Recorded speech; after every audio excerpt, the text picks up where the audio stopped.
Seja bem-vindo ao Fala Expert.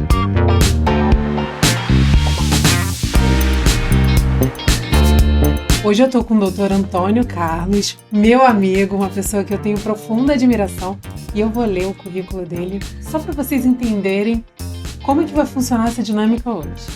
Ele é presidente da Comissão de Publicidade e Serviços Jurídicos na internet da Ordem dos Advogados do Rio de Janeiro desde 2017, reconhecido por suas palestras e aulas pelo Estado do Rio de Janeiro, homenageado por diversas instituições, incluindo a Alerj, a Ordem dos Advogados do Rio de Janeiro, o Governo Federal, e atualmente é sócio do escritório ACMF Advocacia. Antônio, um prazer e uma honra ter você aqui. Vamos falar hoje sobre publicidade, propaganda dentro do mercado jurídico, um pouco de direito de família, por que não? Inteligência artificial e um pouquinho mais, né? Vamos lá. Primeiro, agradecer o convite, prazer estar aqui. É muito legal quando a gente vira a chave, né, sai da adolescência, vira a chave para a vida adulta e automaticamente você começa a galgar para crescimento profissional mesmo, e em dado momento a gente volta a reencontrar amigos lá de trás, vendo que também estão na mesma pegada de crescimento, de evolução. Isso é muito bacana. Então agradeço o convite, é um prazerzaço estar aqui mesmo e tentar falar de uma maneira leve, né, sobre esses assuntos que têm uma relevância. São assuntos que estão em voga, assuntos atuais, mas ao mesmo tempo que para muita gente traz uma surpresa, porque são termos que às vezes não entendem, ou pessoas que não estão habituadas com a dinâmica de como funciona, e aquelas pessoas que acabam se consultando nos Googles da vida, no chat GPT, e acabam se perdendo. Então, são temas muito bons para a gente trazer aqui e falar. Excelente, vamos lá. Primeira pergunta é, afinal, advogado pode ou não pode fazer marketing? Bom, existe uma resolução, né? Na verdade, existia uma resolução lá atrás, que é 94, desde 1994, que é uma resolução que já nasceu velha. Por que ela nasceu velha? Porque no primeiro momento ela já demorou tanto tempo, tanta burocratização para que ela surgisse, que chegou no ponto que quando ela começou a entrar em vigor, as coisas já não funcionavam. Por exemplo, o advogado não podia, no cartão de visita dele, ter o telefone. Caramba! Porque você dava o nome da sociedade, a pessoa procurava naquela lista amarela. Ou seja, nas revistas, né? Nas revistas de estudo. Então, isso era uma coisa que já nasceu cansada, né, digamos assim. Caduca, né? Não tinha internet. A internet foi um grande divisor de águas. Inclusive, com o advento da internet, é quando surge esse novo, essa nova regulamentação, né? A resolução atual, ela trata a internet... também já nasce um pouco cansado, porque ela trata a internet ainda como uma grande dúvida para algumas coisas.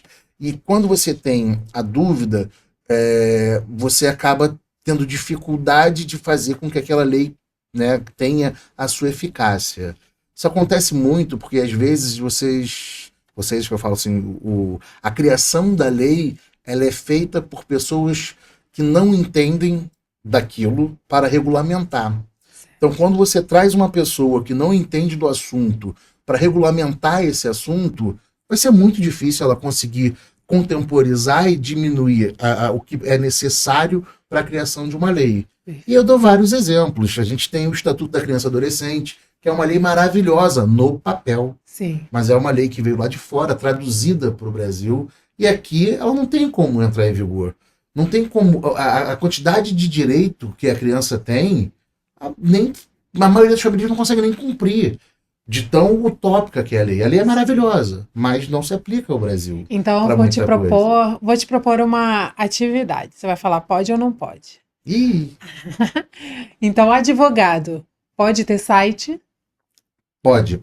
Pode. Instagram? Pode. Instagram, leia-se. LinkedIn, YouTube. Redes sociais em geral. Advogado pode passar preço por direct do Instagram ou pode fazer uma tabela de preços? Então, aí começa a subjetividade da norma. Teoricamente, o advogado é uma profissão não mercantilizada. tal qual para você passar valores é subjetivo. Por exemplo, eu posso aqui no Rio de Janeiro ter um valor de um divórcio de 50 mil, Sim. como pode uma pessoa em outro estado ter um valor de divórcio de 2 mil, de 1.000. Depende do divórcio, depende do que está envolvido, depende se vai ter partilha, enfim, depende de uma série de coisas. Então, assim, essa subjetividade faz com que abra uma lacuna para que acabe sendo burlada, digamos assim.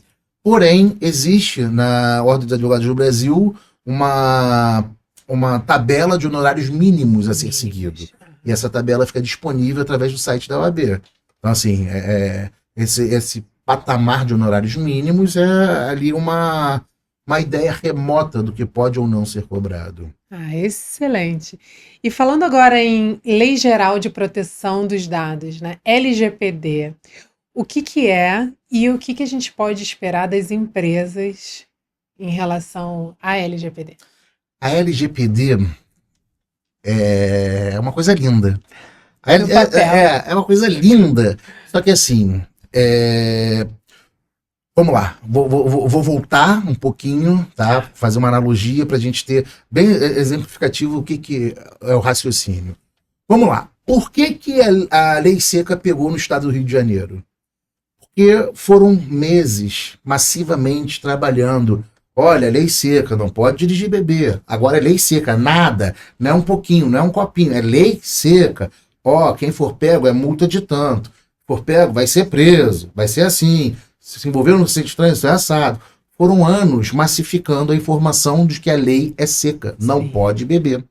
A partir do momento que a sociedade entendeu que existe uma norma, se ela está fazendo algo que esbarra nessa norma, ela assume a consequência. Sim.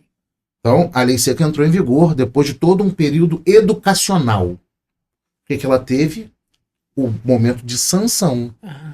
Se você fizer, vai ser aplicada uma sanção. O que eu quero dizer com isso?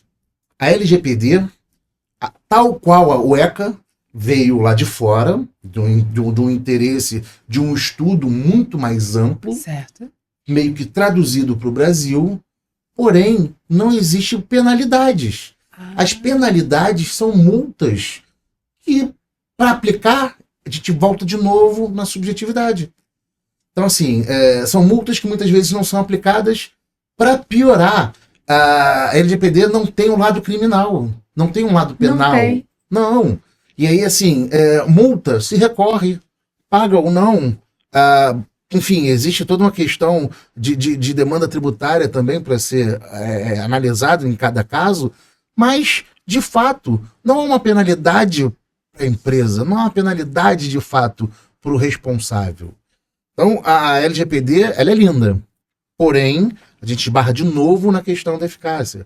Hoje, no Brasil, a gente conseguiu até bons profissionais qualificados para ser DPO, para tudo que a lei determina.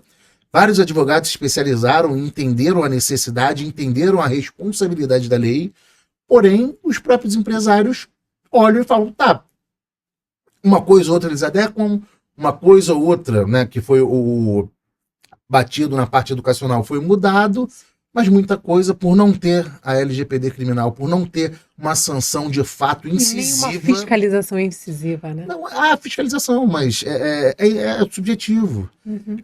A fiscalização, ela hoje não tem patamares rígidos para de fato ter uma punição. E é aí que a LGPD perde o fôlego. Ah, entendi. E a gente estava falando dos bastidores sobre o uso das redes sociais por parentes e, enfim, e pessoas envolvidas com crianças e relações familiares relacionados à alienação parental. Eu queria que você explicasse um pouquinho como que está funcionando, como que funciona essa parte de direito da família. Então, tudo que acontece nas redes sociais automaticamente tem responsabilidade. Automaticamente fica registro, né? E qualquer setor, né? Dependendo da situação, você vai rastrear através do IP, dependendo da situação, através do e-mail, dependendo da situação, através do login, enfim. Você vai conseguir identificar a autoria daquilo ali. Então, mesmo que a pessoa use um nome que não é o seu nome, Sim. fica. É É rastreável. sim. E aí a gente tem algumas coisas ali interessantes, né? Primeiro, a rede social ela traz uma valentia para algumas pessoas. Por detrás da tela, a pessoa se sente mais forte, se sente mais segura, se sente mais apta a agredir a imagem de alguém. Tanto é que não é incomum, né, a tríplice injúria, calúnia e difamação feita através das redes sociais, né? E isso é um problema que muitas vezes esbarra no direito de família. Por quê? Porque a gente tem a questão da exposição da imagem do filho, né, ou da filha, em novos relacionamentos. Então, imagina, enquanto existe uma discussão patrimonial, uma briga em relação à guarda, o marido, ou o ex-marido, a ex-mulher, está num outro relacionamento e tem uma madrasta ou um padrasto aproveitando para tirar foto, para mandar indireta, para alfinetar. Isso tudo acaba gerando um problema maior. Isso, né, muitas das vezes, a gente consegue elencar com facilidade um prejuízo emocional muito grande para a criança sente, a criança entende, ainda que não consiga, talvez com palavras, entender o emocional, a energia da situação fica tão pesada que isso traz problemas sérios para a criança. E isso é totalmente ligado à alienação parental. Então, uma das coisas que a gente tem na internet, muitas vezes, a comprovação, né, o fato ali, comprovado que existe uma alienação parental através de vídeos que são postados, de falas, da maneira que tem de cutucar a criança, de seu pai é isso, sua mãe é aquilo, porque foi da casa da sua avó, da casa de sei quem. Então cria uma animosidade. E até faz comparações. Olha, Sim. o filho da outra família é muito melhor cuidado. Foi para Dubai, foi para Fortaleza, foi para isso, foi para aquilo. Olha você nem foi chamado, né? Exatamente. Seu pai tá viajando. É. Sua mãe tá com um namoradinho não sei aonde. Isso é ruim para a criança. É muito ruim. E pior quando isso é materializado. As redes sociais, a gente tem diversos casos da materialização desse tipo de indireta, desse tipo de alfinetada. E isso tudo, então, esses prints, gravações, etc., eles viram provas. Sim. Tudo que acontece na internet, né, existe uma terminologia chamada ata notarial. O que é a ata notarial? Ela é um instrumento qual você consegue comprovar que a prova não foi manipulada. Ela segue a cadeia de custódia da prova, tal qual você consegue mostrar que aquela pessoa recebeu esse telefone X, mandou para o telefone Y, tal mensagem, tal áudio, tal vídeo, tem ali que não foi apagado, enfim, tem a questão dos dados criptografados para conseguir mostrar que não houve a preservação da cadeia de custódia da prova. Havendo isso, a gente tem a prova robusta do que aconteceu. Essa ata notarial, alguns anos atrás, ela era tirada diretamente em cartórios, tinha um custo relativamente alto. Hoje tem sites que já são reconhecidos até pelo Supremo, que você consegue fazer ata notarial através de QR Code e aplicativos, então tornou-se uma ferramenta muito mais acessível para a população e é segura. Então, ali você consegue, de fato, materializar se há ou não algum tipo de violação ao interesse da criança. Lembrando, né, que isso eu acho muito importante falar, o direito é da criança de conviver com o pai, é o direito da criança de conviver com a mãe, de ter uma pensão, de ter um provisionamento financeiro daquilo que vai arcar com um custo. Não é porque separou pai e mãe que a criança agora vai estudar num colégio muito pior. Sim. Não é porque separou pai e mãe que a criança agora passa fome, vai ficar sem plano de saúde, sem condições, sem remédio. Então, assim, separou, o mínimo que a gente tem que analisar é a questão do binômio, possibilidade e razoabilidade, o que a criança já vivia, para de fato manter mais ou menos aquilo ali que já existia. Perfeito. E voltando às redes sociais, outro dia eu assisti a um vídeo. Ai, medo.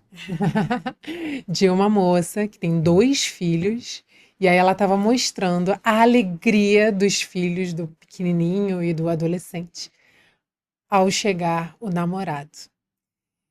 E na legenda, assim, nos comentários, a quantidade enorme de pessoas falando sobre pensão socioafetiva e etc. E aí eu queria entender como é que funciona, se existe alguma forma das pessoas que estão se relacionando também se protegerem de alguma forma ou não. Você puxou duas pedradas nesse momento. Vamos lá. Gente, existe um contrato de namoro. O contrato de namoro é maravilhoso. O contrato de namoro você determina o que é o que, quem é o quem, o que faz, o que não faz, o que pode. O contrato de namoro você consegue discutir até a questão patrimonial. Então, se você quiser fazer um contrato de namoro, @Antônio. Não pode, isso é marketing. Eu vou deixar na legenda. Procure advogado da sua confiança. Mas existe contrato de namoro que você consegue, através dele, ter cláusulas que vão explicar como é que vai ser, como é que não vai ser, onde vai morar, se vai morar junto. E esse contrato de namoro ele é interessantíssimo porque ele visa proteção patrimonial, Sim. ele visa a questão sucessória e ele visa também não ter a configuração de um eventual... uma união estável, digamos assim. Ele justamente prevê tudo isso, para que não tenha uma união estável. Então isso é uma maneira de proteger. Aí vamos voltar agora para o cerne da questão. Pensão socioafetiva existe? Sim. Todo mundo recebe? Não.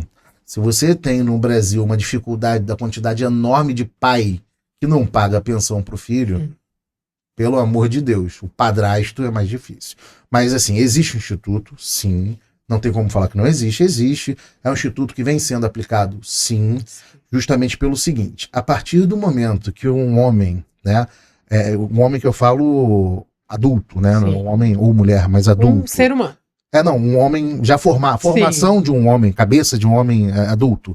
E uma criança, o homem sabe, ou a mulher sabe que está entrando no relacionamento. Sabe que aquilo que está fazendo, automaticamente, não vai suprir, mas meio que é o papel do outro genitor. Sim. Então, automaticamente, como ele vai entrando e vai fazendo a construção da vida de uma criança, ele sendo adulto, a outra criança, e ele participa daquilo ali.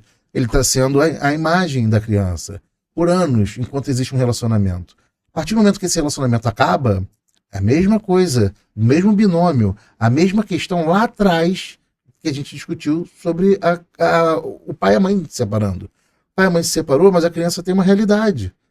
Né? O novo relacionamento trouxe também uma realidade. Então, assim, não é porque se separou que essa criança vai despencar. Não pode. Porque se a criança perde aquela realidade que foi construída nos anos de relacionamento dos seus pais, dos seus padrastos, madrastos, enfim, dependendo da configuração que tenha na família, isso vai trazer uma série de traumas. Isso vai trazer danos psicológicos. Né?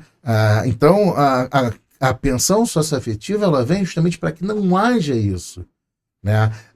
Assim como existe a pensão socioafetiva que traz dúvida muito para as pessoas, mas que também existem seus requisitos para que seja comprovada, existe uma série de crianças que se apaixonam pelo padrasto, se apaixonam pela madrasta e fazem questão de, inclusive, colocar eles na certidão de nascimento. Hoje já existe certidão de nascimento com 2 pais e uma mãe, 2 mães e um pai, justamente por aceitar que isso exista. Então, veja, a pensão socioafetiva é um fenômeno cada vez mais usado, vem sendo uma realidade, né? Hoje a gente tem famílias cada vez mais diferentes, famílias com novas configurações. Sim. Então, não é incomum que exista isso, mas existem critérios para que você chegue e consiga configurar a necessidade de uma pensão socioafetiva. Então, esse contrato de namoro já te ajuda a evitar algumas determinadas... Sim, o contrato de namoro, nesse caso específico, né, ele vai estar configurado que a responsabilidade é do genitor ou da genitora, e não do atual companheiro. Uhum. E aí, só do fato de existir configurado isso, já evita diretamente que o atual companheiro, quer dizer, que o companheiro ou companheira que estiver saindo da relação não seja obrigado a sustentar ou arcar com custos que eventualmente pode ter arcado por gostar da criança. Sim. Ou por querer ajudar o seu companheiro ou companheira. O problema é que às vezes as pessoas entendem que uma coisa feita uma vez de bom grado torna-se responsabilidade. Sim. E aí é uma questão, de novo, da educação e não uma questão jurídica. Sim, perfeito. Agora vamos mudar um pouquinho de assunto e falar sobre inteligência artificial. Existe alguma ordem da OAB em relação a isso? Alguma proibição ou não? As pessoas já estão usando? Como é que funciona? Duda, a inteligência artificial é algo que não tem como parar. Na verdade, a tecnologia, ela avança enquanto a gente está dormindo. Sim. Se você abrir seu WhatsApp ou seu telefone, você vai ver que o WhatsApp tem 1.300.000 de não sei quantas atualizações. É verdade. Num dia, às vezes, eles atualizam 4, 5, 6 vezes. A gente nem recebe notificação. Nem recebe. Porque em algum momento a gente aceitou esses termos. É verdade. Então perceba, a internet, ela consegue ser um local de que a tecnologia vai seguir avançando. Sim. Então, assim, óbvio, a OAB tem a preocupação em relação a isso, vai ter, não tem como você olhar para uma inteligência artificial e falar, que normal, tudo novo traz, né, um receio, traz a dúvida, mas hoje, infelizmente, é cotidiano. Assim como lá atrás, quando surgiu o Google, pesquisas do Google, lá atrás, quando era o KD, lá atrás, quando era o Yahoo Perguntas, tinha, mas são coisas que não tem como parar. Sim. Né? Tal qual, há muitos anos atrás, quando surgiu o e-mail, era dúvida se podia ou não usar. Ah, é verdade. Hoje em dia... Se configurava a prova, inclusive. Né? Hoje em dia o e-mail não é nem mais usado, porque o WhatsApp virou a coleira eletrônica 24 horas, que supriu... Aliás, o WhatsApp é uma fintech maravilhosa, né? Porque hoje você faz pagamento... de você ver a notificação, ler a mensagem, não responder na hora. E não responder em 5 minutos. Pois é. O WhatsApp ele se tornou uma fintech maravilhosa. Sim. É um lugar que você manda arquivo, que você manda informação, a inteligência artificial deles consegue identificar tudo isso, e para piorar, ele agora não, já tem um tempo, abriu um banco virtual. Ainda sediado fora do Brasil, mas também já está funcionando no Brasil. Então, assim, a possibilidade do grupo Meta, que é Instagram, WhatsApp, Facebook, de ganhar uma fatia de mercado enorme em relação aos bancos é algo assustador. E até porque a gente sabe que aqui no Brasil o Grupo Meta não respeita as leis. Justamente por ser sediado no Vale do Silício e dizer que não tem que respeitar e ponto. A gente não tem uma postura incisiva, né, do Supremo, enfim. Não tem uma postura incisiva da Justiça, que dá multa, eles recorrem e vão recorrendo, diminui a multa daqui, diminui dali e continuam com a mesma postura de não respeitar a lei. Então, até tem uma discussão recente acerca do artigo 19 do Marco Civil na internet sobre isso, sobre a questão da responsabilidade dessas redes sociais. Isso não é uma novidade no Brasil, tanto é que em determinados lugares não é aceito o WhatsApp. Tem lugares na Europa que só funciona o Telegram. Ou o WeChat. Não funciona o WhatsApp. Eu achei que só na Ásia. Não. Na Europa, na Ásia, enfim, tem vários lugares que o WhatsApp não é bem-vindo. Entendi. Que o Instagram não é bem-vindo. Porque eles são conhecidos como persona não grata. Eles vão lá, para você fazer uma publicidade, eles aceitam que você pague. Para você pagar agora o selo de verificado fake, eles aceitam que você pague. Para fazer tráfego pago, eles aceitam que você pague. Mas se você tiver que reclamar com eles não aceitam. Não, aliás, eu tenho uma outra pergunta. Eu assisti uma menina, Luísa, alguma coisa, uma comediante. Ela disse que usaram inteligência artificial para criar um vídeo com a voz dela, com o rostinho dela, pedindo uma vaquinha, etc, etc. E como que funciona isso? É possível rastrear? É possível ela, enfim, entrar na justiça? Como é que funciona? Bom, Duda, isso é mais comum do que a gente pensa. Quando o Cariani foi preso, lançaram um vídeo dizendo que a Grow estava em promoção. A Grow é a marca de suplemento dele. E foi tão bem feito que ele, quando saiu, olhou pro vídeo e falou, cara, quando eu gravei que eu não lembro?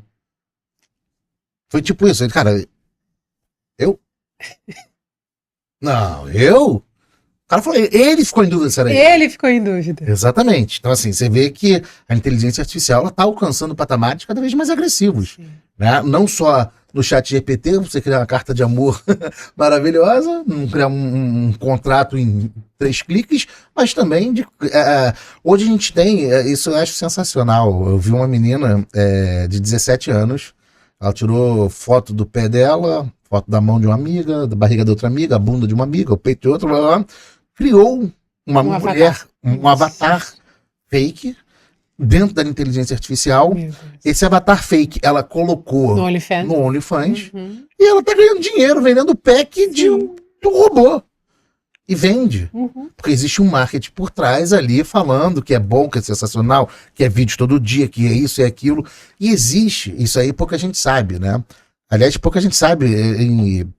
Adoro falar essa história. O OnlyFans, ele tem uma coisa maravilhosa. Primeiro, ele surge através de um cara que saiu de uma banda e queria mostrar a rotina dele. Como ele não tinha mais a banda, ele queria ganhar dinheiro de alguma maneira. Ele falou, gente, vou mostrar minha vida, vocês paguem pra ver. E as pessoas começaram a pagar pra ver a vida dele. Logo depois veio uma estelionatária brasileira que morava nos Estados Unidos, que era, se dizia bruxa, e ela abusava da fé das pessoas. Então ela dizia que fazia amarração, que fazia isso, fazia aquilo, através do OnlyFans. E logo depois, isso aí começou a virar uma coisa tipo, as estrelinhas, os blogueirinhos queriam ter. E aqui no Brasil virou uma coisa mais ligado à pornografia. Sim. Mas quem gera esse mercado no Brasil não é o brasileiro. A maioria dessas contas, e aí é uma questão tributária que gerou muito trabalho para o Banco Central e o Pix não veio do além, né? Tem um trabalho em cima disso. Tudo isso veio do seguinte, é uma plataforma, que essa plataforma não é sediada no Brasil, essa plataforma ela é alimentada e distribui toda a renda através de contas virtuais. Essas contas virtuais alimentadas diretamente lá fora, a pessoa usa aqui no Brasil o cartão de débito através do seu telefone por contato, ou seja, não tem nada acesso, esse dinheiro não entra no Brasil, não é nacionalizado, não paga imposto, esse dinheiro está lá fora e elas trabalhando.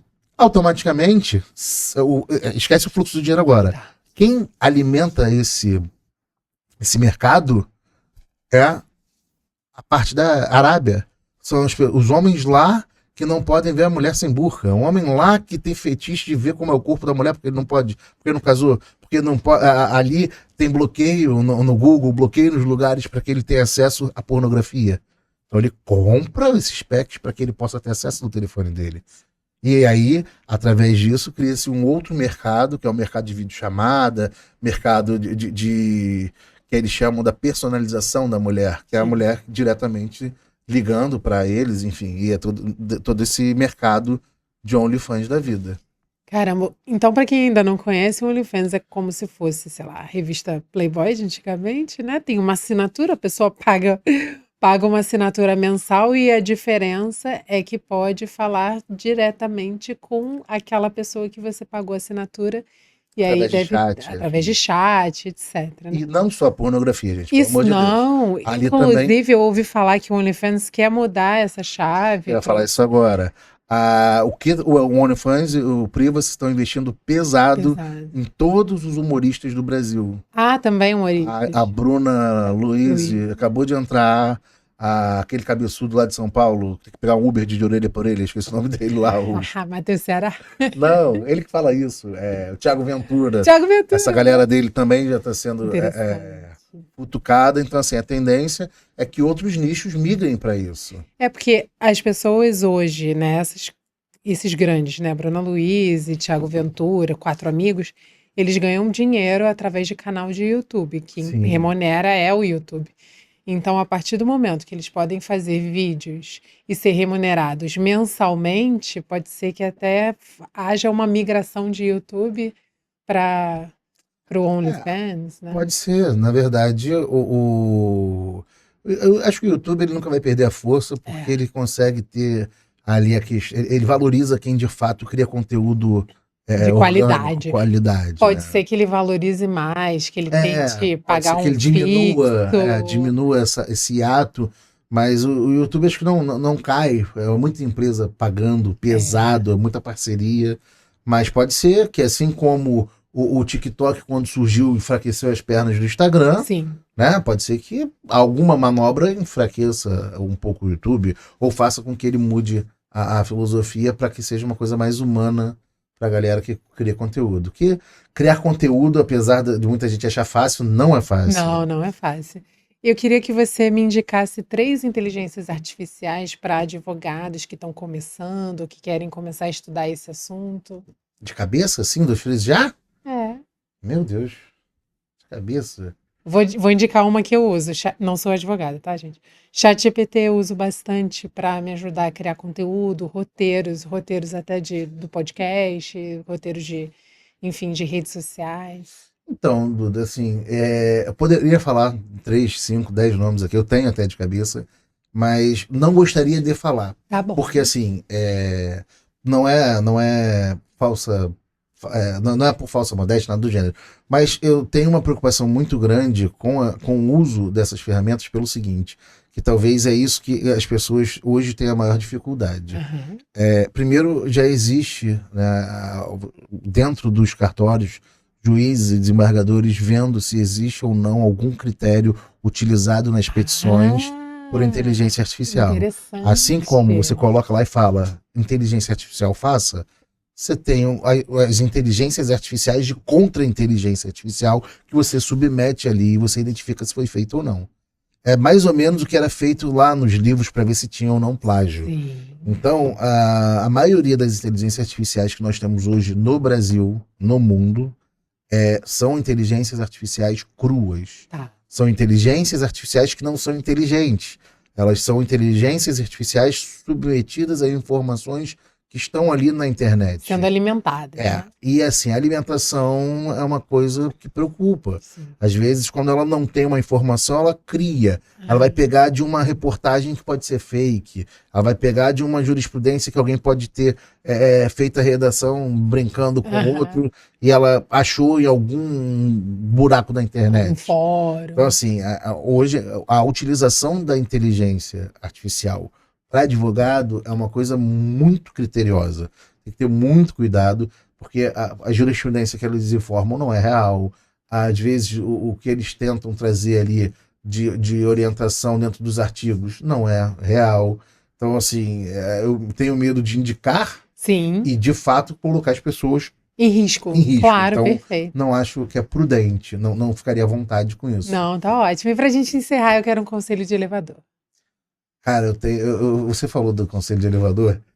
Eu tenho uma frase que faz tempo que eu não falo ela, inclusive, que durante acho que uns 5 anos, toda palestra que eu dava eu falava isso, e tinha uma galera que acompanhava, enfim, e o pessoal da comissão, que sempre estava junto, né? Quando eu falava, o pessoal era igual o Rafael Ganem, a carne, sua carne, prato vegano. Uhum. Era tipo isso. E a frase que para mim faz muito sentido dentro de tudo que a gente conversou hoje. A sociedade, tá? Ela sobe de elevador enquanto a lei está subindo de escada. Por quê? Porque a sociedade chega no lugar, sobe de elevador, tá lá em cima fazendo pix para pagar, tirando foto, fazendo, acontecendo e tudo mais, e a lei tá aqui embaixo, tentando entender que aplicativo é aquele, por que fez pix, para quem, se teve nota fiscal, se teve imposto, blá, blá. Então, assim, existe uma discrepância enorme, né, entre o que a sociedade está evoluindo justamente pela internet e os avanços tecnológicos, enquanto que a legislação está evoluindo. É óbvio que a gente tem uma dificuldade para conseguir pormenorizar algumas coisas, né? Mas enquanto tiver esse ato enorme entre o que a lei determina e o que a sociedade faz, a gente vai ficar se perdendo em atos burocráticos. Perfeito. Então, para concluir, um conselho que todo hoje é digital, então digitalize-se. Muito obrigada, Antônio. Obrigado. Onde que a gente consegue te encontrar? Em redes sociais, LinkedIn, Instagram? Bom, acho que todas as minhas redes sociais são Antônio Carlos M de Maria, F de Fernandes. Rede social do escritório? ACMF, Sociedade de Advogados. Ótimo, perfeito. Muito obrigada. Não deixem de acompanhar o podcast Fala Expert e semana que vem a gente volta.